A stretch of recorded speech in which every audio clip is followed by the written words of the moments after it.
1947 का साल जब भारत आजाद हुआ, लेकिन इस आजादी के साथ एक दर्दनाक विभाजन भी आया।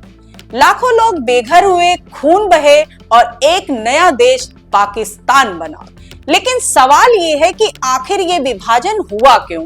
क्या ये सिर्फ धार्मिक आधार पर हुआ या इसके पीछे कुछ और वजह थी?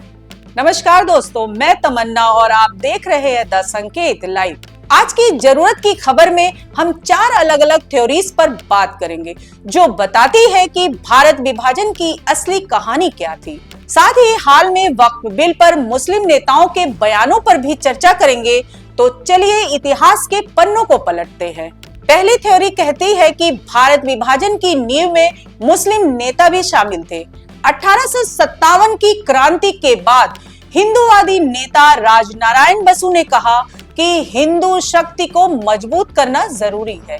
वहीं 1870-80 में सैयद अहमद खान ने मुसलमानों को अलग पहचान दिलाने की बात की। 1888 में उन्होंने कहा कि अगर अंग्रेज भारत छोड़ दे तो हिंदू और मुसलमान एक साथ शासन नहीं कर सकते। फिर 1923 में विनायक दामोदर सावरकर ने एक लेख में हिंदू राष्ट्र की बात की। लेकिन सबसे बड़ा मोड़ 1930 में आया जब अल्लामा इकबाल ने मुसलमानों के लिए अलग देश की मांग उठाई।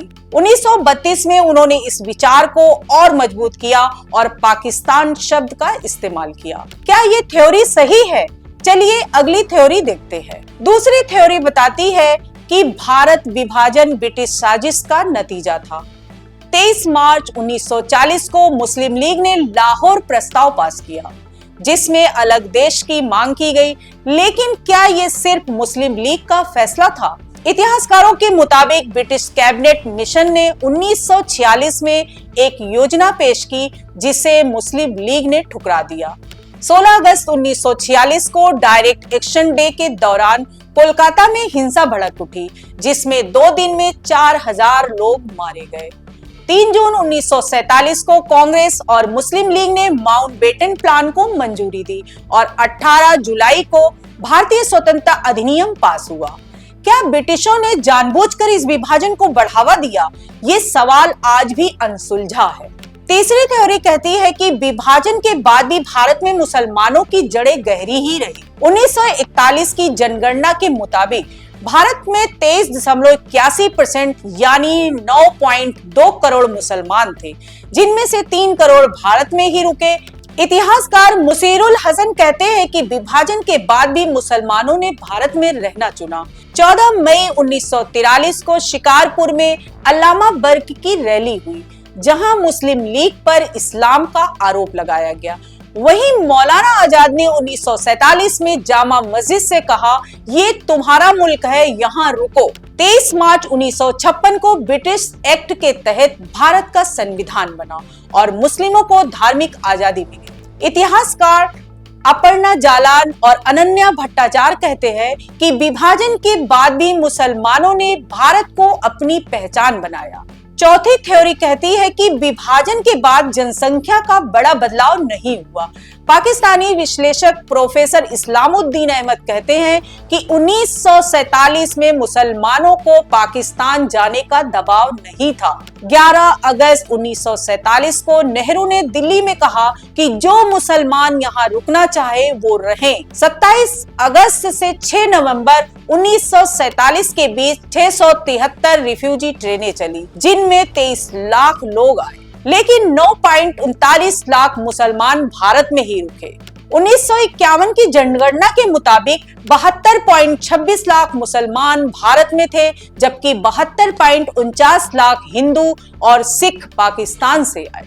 इतिहासकार लैला त्याबजी कहती हैं कि विभाजन के बावजूद भारत और पाकिस्तान में लोग एक दूसरे से जुड़े रहे। हाल ही में 3 और 2 अप्रैल 2025 को वक्फ बिल पर संसद में हुई चर्चा के दौरान मुस्लिम नेताओं ने ऐतिहासिक संदर्भों के साथ भावुक बयान दिए। कांग्रेस सांसद इमरान प्रतापगढ़ी ने राज्यसभा में कहा कि मौलाना आजाद की वो पुकार आज भी हमारे कानों में गूंजती है। उन्होंने मुसलमानों से भारत में रुकने की अपील की और कईयों ने तो वो अपील मानी। धन्यवाद सभापति महोदय। हम ही को कातिल कहेगी दुनिया, हमारा ही कत्लेआम होगा। हम ही कुएं खोदते फिरेंगे, हम ही पे पानी हराम होगा। सभापति महोदय, सन 1947 में दिल्ली की जामा मस्जिद की तारीखी सीढ़ियों पर खड़े होकर के भारत रत्न मौलाना अबुल कलाम आजाद साहब ने कहा था कि मुसलमानों कहां जा रहे हो, यह है तुम्हारा मुल्क, यहां तुम्हारे आबाओ अजदाद की कब्रें हैं। उस वक्त मौलाना आजाद की ये सदाएं सुन करके लोगों ने अपने सरों की गठरियां उतार करके रख दी थी। आज उसी दिल्ली में मौजूद देश की संसद में एक बिल आया है जो हमसे उसी जामा मस्जिद की सीढ़ियों के सबूत मांगेगा, जो उन्हीं सीढ़ियों के पास अपनी कब्र में सोए हुए मौलाना आजाद को फिर से कब्र से सदा देनी पड़ेगी कि ये जो कब्र है वो मेरी कब्र है, ये किसी सरकार की जागीर नहीं है। वहीं समाजवादी पार्टी सांसद मोहिबुल्लाह नदवी ने लोकसभा में बताया, जब हमारा मुल्क आजाद हुआ तो हमारे रहनुमाओं के सामने दो रास्ते थे, लेकिन उनकी दूरंदेशी ने हर मजहब को फलने फूलने और अपनी संस्थाओं को चलाने की आजादी दी। इन बयानों से साफ है कि 1947 के बाद भी भारत ने सभी के लिए एक समावेशी माहौल बनाया। इसी चर्चा में समाजवादी पार्टी के सांसद जियाउर रहमान बर्क ने एक और गहरा पहलू सामने रखा। उन्होंने कहा, हमारे बुजुर्गों ने देश की आजादी के लिए लाखों की तादाद में अपनी जान कुर्बान की। बंटवारे के दौरान जिन मुसलमानों का दिल पाकिस्तान की तरफ था वो वहां चले गए, लेकिन जिनका प्यार और वफा देश से थी वो यहीं रुक गए। ये शब्द न सिर्फ इतिहास की याद दिलाते हैं बल्कि ये भी बताते हैं कि विभाजन के बाद भी भारत में रहने वाले मुसलमानों ने इस धरती को अपना माना। 1947 में लाखों लोगों ने पलायन किया, लेकिन करीब 9.39 लाख मुसलमान भारत में ही रुके। क्या ये वफादारी का प्रतीक नहीं? चलिए इस पर विचार करते हैं। तो सवाल ये है, क्या विभाजन के बाद भी मुसलमानों ने भारत को अपना घर माना? 1951 की जनगणना के मुताबिक भारत में 72.26 लाख मुसलमान रह गए, जबकि पाकिस्तान से 72.49 लाख हिंदू और सिख आए।